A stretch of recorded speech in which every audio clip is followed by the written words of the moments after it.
Yao Lakers Nation! Isang nakakapigil hiningang laban ang nasaksihan natin kanina sa pagitan ng Lakers at Raptors. Grabe ang bakbakan.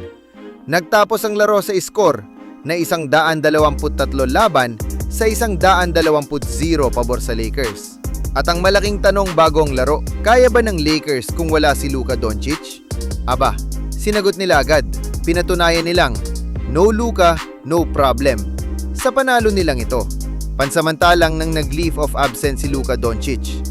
Hindi dahil sa injury, kundi dahil sa personal na dahilan. Isinilang na ang kanyang ikalawang anak, kaya't nauunawaan natin ang desisyon niyang lumiban sa dalawang laro ng Lakers. Congrats sa pamilya Doncic. Maraming nagduda, pero kitang-kita ang puso at determinasyon ng buong Lakers team. Hindi lang sila umasa sa isang tao.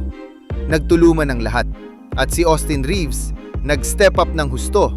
Nagmala MVP na naman ang performance. Nagtala siya ng 44 na puntos. Grabe ang pinakita niyang laro. Parang si Luka ang bumanat sa opensa. Hindi nila naramdaman ang pagkawala ng superstar nila. At hindi na bago kay Reaves ito. Dahil sila ni Luka ang itinuturing na best scoring duo sa NBA ngayon. Si LeBron James naman, nag-ambag ng 8 puntos at may 11 assists. Kitang-kita ang team chemistry na pinapakita nila. Pero syempre, ang naging hero sa panalo ng Lakers ay ang game winner ni Rui Hachimura. Yan ang tinatawag na unselfish play ni LeBron. Pwede niyang itinira ang last shot, pero nagtiwala siya sa kakampi niya para sa game winner. Nag-ambag din sa opensa si DeAndre Ayton na may 17 puntos at 8 rebounds. Si Rui Hachimura may 12 puntos kasama na ang game-winning shot. Hindi rin nagpahuli si Jake LaVarria na nagtala ng 14 na puntos. Grabe ang pinakita niyang depensa at opensa. At si Nick Smith, may ambag na 12 puntos. Team effort talaga ang dahilan kung bakit sila nanalo. Matindi rin ang Raptors, pangatlo sila sa East standing.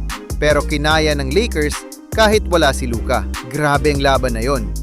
Final score, 123 laban sa 120. Panalo ang Lakers. No Luka, no problem. At sa kabilang balita naman, may umuusbong na malaking chismis sa NBA. Pinag-uusapan sa social media at sports analysts ang posibleng interes ng Lakers na makuha ang 2-time MVP mula sa Milwaukee Bucks. Walang iba, kundi si Giannis Antetokounmpo.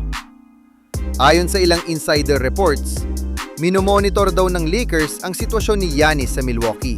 Napapanahon ng usap-usapan na ito dahil may mga chatter na hindi raw gaanong kontento si Giannis sa direksyon ng Bucks. Alam naman natin ang Lakers, laging naghahanap ng superstar para makasama ni na LeBron, Austin Reaves at Luka Doncic. Hindi madali ang trade na ito, mga idol. Malaki ang kontrata ni Giannis at kailangan ng Bucks ng King's ransom. Maraming players, draft picks at pera. Para lang pakawalan siya. Eksakto. Kung sakaling maging seryoso ang Lakers, kailangan nilang magbitaw ng malalaking pangalan. Posibleng kasama sa trade package sina Austin Reaves, Rui Hachimura o iba pang mahahalagang player ng Lakers at draft picks. Isa itong napakakomplikadong usapan na maaaring maganap lang sa trade deadline o sa susunod na off-season. At heto pang pinakabago. Ayon sa ulat, si Luka Doncic mismo ang umano'y lumapit sa front office at sinabing, kaya nating kunin si Giannis at dapat nating gawin ang lahat ng makakaya natin. Nagbigay daw siya ng kanyang blessing sa ideya. Nagpapakita ito ng winning mentality ni Luka. Gusto niyang manalo agad ng kampinato. Isipin mo ang tandem na yon.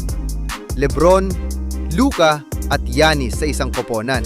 Aba, parang NBA All-Star team yan sa isang franchise. So yon mga idol, abangan natin ang susunod na galaw ng Lakers. Kung nagustuhan nyo ang update na ito, huwag kalimutang mag-follow at mag-subscribe. At i-hit na rin ang notification bell para lagi kang updated sa Lakers. Peace out!